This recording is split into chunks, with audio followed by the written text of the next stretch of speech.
प्यारे बच्चों, ईद मुबारक। अस्सलाम वालेकुम रहमतुल्लाहि व बरकातहू। आज 23 जुलाई। हमारे निसाब में अतर परवेज़ का मशहूर लिखा हुआ ड्रामा महले की होली। आज हम महले की होली का खुलासा पेश करने की हम कोशिश करेंगे। अजीज़ तलबा व तालिबात,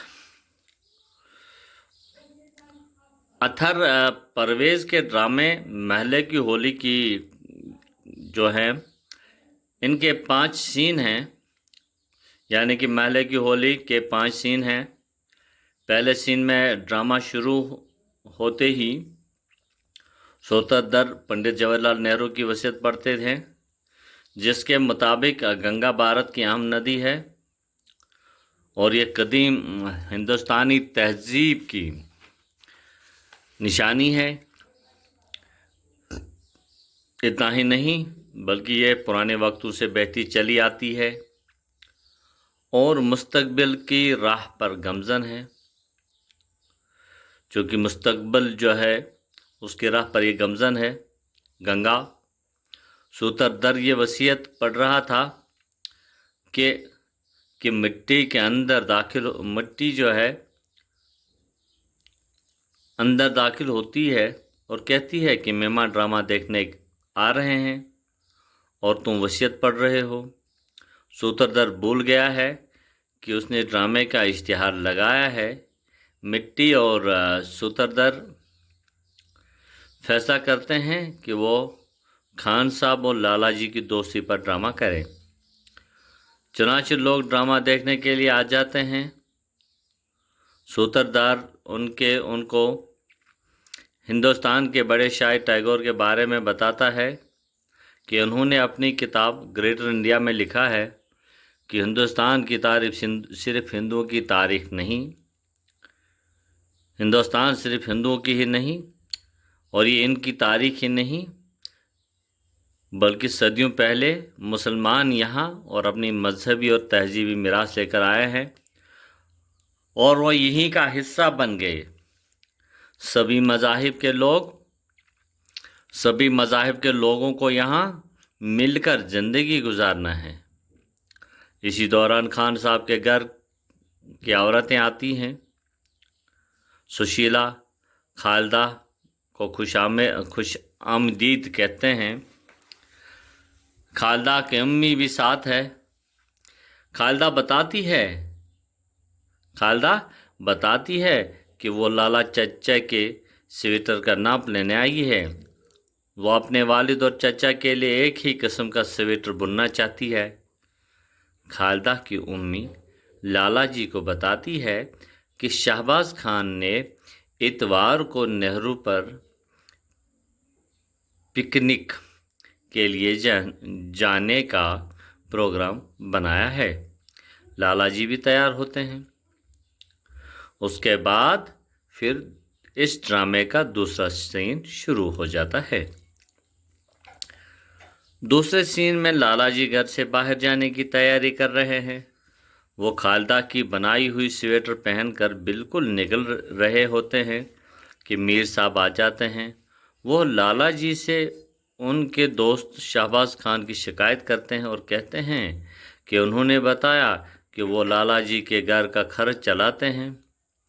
लाला जी मीर साहब की बातों पर यकीन करते हैं और बहकावे में आ जाते हैं। लाला जी के जाते ही मीर साहब खुश होते हैं कि वो लाला जी को बहकाने में कामयाब हो गए। अजीज़ तलबा व तालिबात, उसके बाद फिर इस ड्रामे का जो है तीसरा सीन शुरू हो जाता है। तीसरे सीन में लाला जी गुस्से की हालत में अपनी बीवी के सामने शहबाज खान की शिकायत करते हैं कि उसने कहा कि वो हमारे घर का खर्च चलाता है। यह सुनकर लाला जी की बीवी भी गुस्से में आ जाती है। लाला जी कहते हैं कि वो उसे पूरे मोहल्ले में बदनाम करेंगे और फिर उसी वक्त पंडित जी आते हैं और होली के चंदे की बात करते हैं और कहते हैं वो खान साहब को भी चंदा वसूल करने के लिए बुलाएं। मगर लाला जी उन्हें ऐसा करने से रोकते हैं और खान साहब के बारे में बुरा भला कहते हैं। इसी के साथ ही सीन 3 जो है तीसरा वो भी ख़त्म हो जाता है, चौथा सीन शुरू हो जाता है।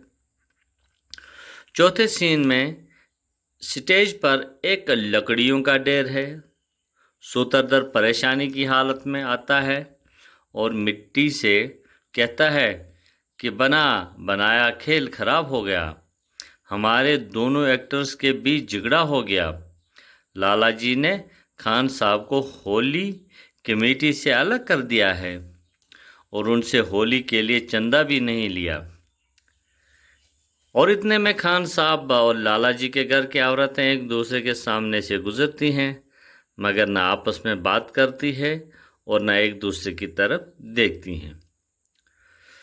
क्योंकि स्टेज पर कुछ लोग हाथों में छोटे छोटे डंडे लेकर आते हैं और होली है बोले जाते हैं। दूसरी तरफ से मीर साहब और लाला जी आते हैं। इलाके के लोगों ने लाला जी पर जोर डाला कि वो खान साहब से होली के लिए चंदा ले लें, मगर लाला जी इनकार करते हैं। इतने में खान साहब आते हैं और गुस्से में कहते हैं कि होली तब तक नहीं चलेगी जब तक न मुझसे भी चंदा लिया जाएगा। इस दौरान वो मीर साहब से भी उलझते हैं। लाला जी और खान साहब के बीच भी तू में होती है। ठाकुर गोविंद सिंह कहते हैं कि खान साहब और लाला जी के झगड़े का होली से कोई ताल्लुक नहीं होना चाहिए। राम शरण तजवीज़ पेश करते हैं कि खान साहब चंदा के बजाय होली के लिए लकड़ी का इंतज़ाम करें। खान साहब स्टेज से चले जाते हैं और कुछ वक्त के बाद सर पर लकड़ी का गट्ठा उठाकर वापस आते हैं। उस लकड़ी में उसने घर का दरवाज़ा, खिड़कियाँ, कुर्सियाँ, मेज़ और अपनी छोटी बच्ची का झूला तोड़ कर लाया है। वहाँ सभी लोग हैरान हो जाते हैं कि लाला जी को बच्ची का टूटा हुआ झूला देखकर बहुत दुख होता है। शहबाज खान लाला जी को माचिस देते हैं और कहते हैं कि अब होली जलाओ। इतने में महल्ले के बूढ़ा हलवाई आता है और लाला जी और खान साहब को झगड़ा मिटाने और दोस्ती का हाथ मिलाने के लिए कहता है। गर्ज दोनों गले मिलते हैं। मीर साहब भी और खान साहब से गले मिलते हैं। पांचवा सीन, इसका आखिरी सीन जो है वो ये है कि लाला जी और खान साहब के घर की औरतें एक दूसरे से गले मिल रही हैं। लाला जी बाहर निकलते हैं तो उन्हें ठाकुर गोविंद सिंह मिलते हैं। वो लाला जी को स्वेटर के बारे में पूछते हैं। लाला जी खालदा का नाम लेकर कहते हैं कि ये उसी ने मेरे लिए बुनी है। लाला जी ठाकुर साहब को उसके साथ पलंग पर जाने के लिए मजबूर करते हैं। वो अपनी बीवी को आवाज़ देकर कहते हैं कि आज पिकनिक पर जाना है, इसलिए खाना जल्दी तैयार करना। शहबाज खान उसी रंग का स्वेटर पहन कर आते हैं जिस रंग का स्वेटर लाला जी पहने हुए हैं। लाला जी कहते हैं मैं तुम्हारे घर मैं आ ही रही था। दोनों दोस्त आपस में गले मिले और इस तरह से ड्रामा ख़त्म हो जाता है। अजीज़ तलबा व तालिबात, मुख्तसरन सा खुलासा इस महल्ले की होली, ड्रामा महल्ले की होली, जो कि परवेज़ अतहर साहब का लिखा हुआ है। अजीज़ तलबा व तालिबात, इनके सवालातों पर कल हम बात करेंगे। तब तक के लिए अल्लाह हाफिज़, टेक केयर।